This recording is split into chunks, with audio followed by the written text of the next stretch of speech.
Welcome to In the Clinic by Dr. Butch Levy. This month's episode is titled Women's Health Issues, Part 3.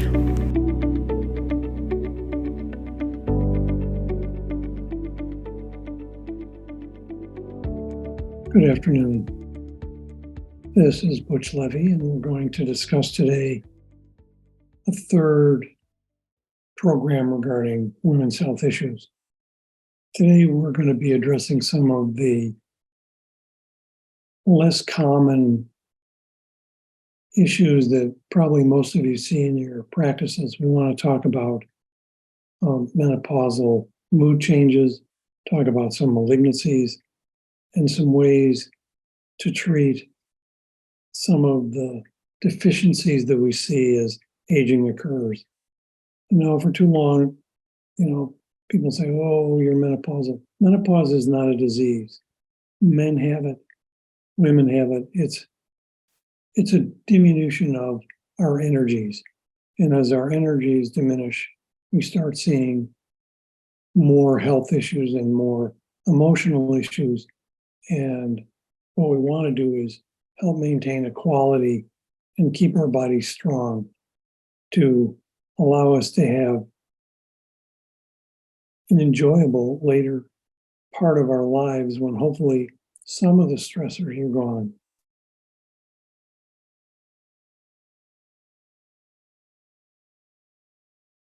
So we're going to talk first about menopausal mood changes, depression, and anxiety. Our society today has just made it overwhelming for a lot of people between finances and illnesses and violence and the cost of living. We're seeing a lot more people with depression and anxiety. Now, some of that is related to outer aspects of what's going on. Outer aspects could be environmental burden and hidden pathogens chronically depleting us from having available metabolic resources to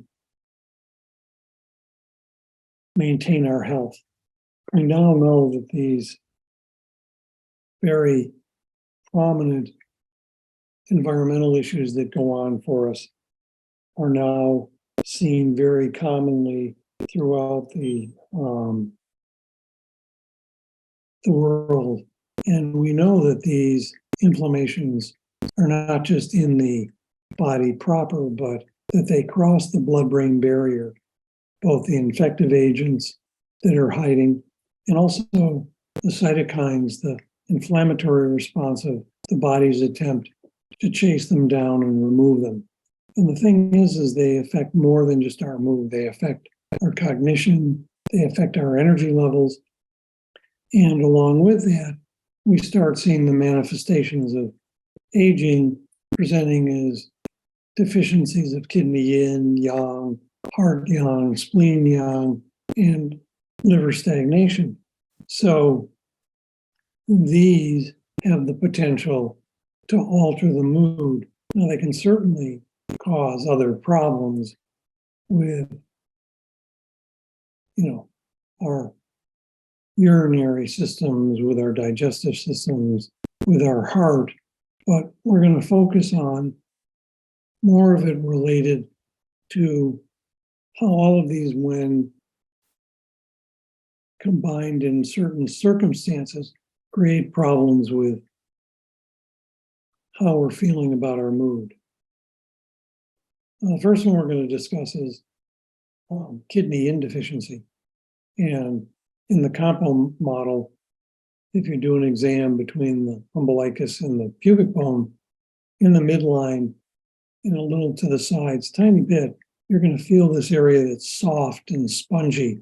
It's really weak. Your hand kind of sinks right in.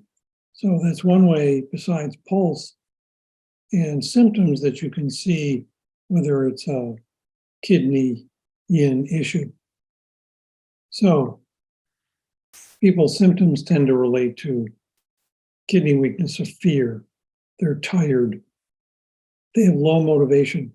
And if you have this false fire, then you start getting these night sweats and hot flushes, and thein deficiency will cause back pain.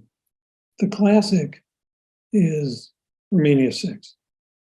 And what you do with that is often adding oyster shell, fossilized bones, shells, in a way that this is designed to really help reduce mood changes related to kidney yin, because what it does is these additions support the kidney to be able to bring the excess motion in the brain and even in the Shen. And that's what a lot of these minerals will do, is to calm the heart and help the kidney. We have kidney yang deficiency. A lot of people that are very cold, that are always wearing a lot of clothes. And these people, while they're depressed, are often anxious and have cognitive issues with absent-mindedness. And often in this setting, adjacent to the area we just talked about with the midline, off to the side, deep palpation of the pelvic area shows a lot of spasm and discomfort.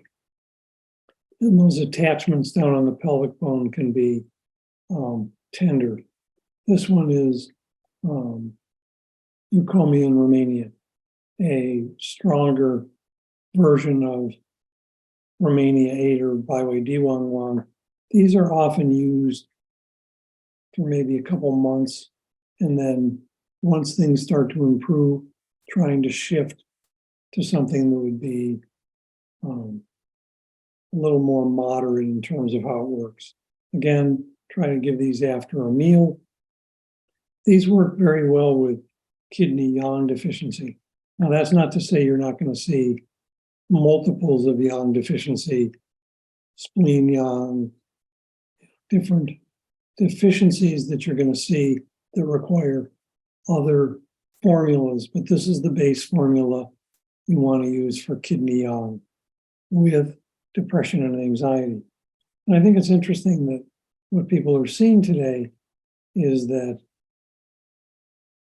depression, which we used to think was more of a serotonin issue, so we give people serotonin and reuptake drugs, we're starting to show that serotonin is not the cause of depression, that there are other features, other brain biochemicals. So perhaps we're approaching this from the wrong way. I think the other aspect is there are a number of people that would choose not to go on drugs if they didn't have to. So this is one way to kind of work specifically with this issue.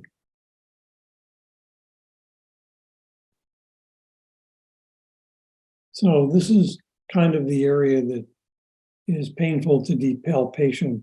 There's spasm, there's tenderness, and often there'll be some coldness in that lower abdomen. So when we start seeing people with mood changes related to the heart and spleen, patients are sad and depressed and have poor memory and can't concentrate. And this is kind of a Shen issue, along with the memory concentration is often related to spleen issues. And the basic formula to quiet the Shen is licorice and jujube. I think it's important to recognize this formula has a lot of wheat in it, and you have to modify it for gluten-sensitive people. But it adds things like pseudostellaria, a form of ginseng, things to support the yin, kidney tonics, things that drain a little of the damp and help the digestion. So you're kind of dealing with both aspects, but they often go together. The sadness and the memory and the depression are often hooked together, and this is a very good formula to use for that. We hope you found this training helpful. To continue watching this training and others, please visit eastwestmedicaleducation.com and click on the tab In the Clinic to subscribe.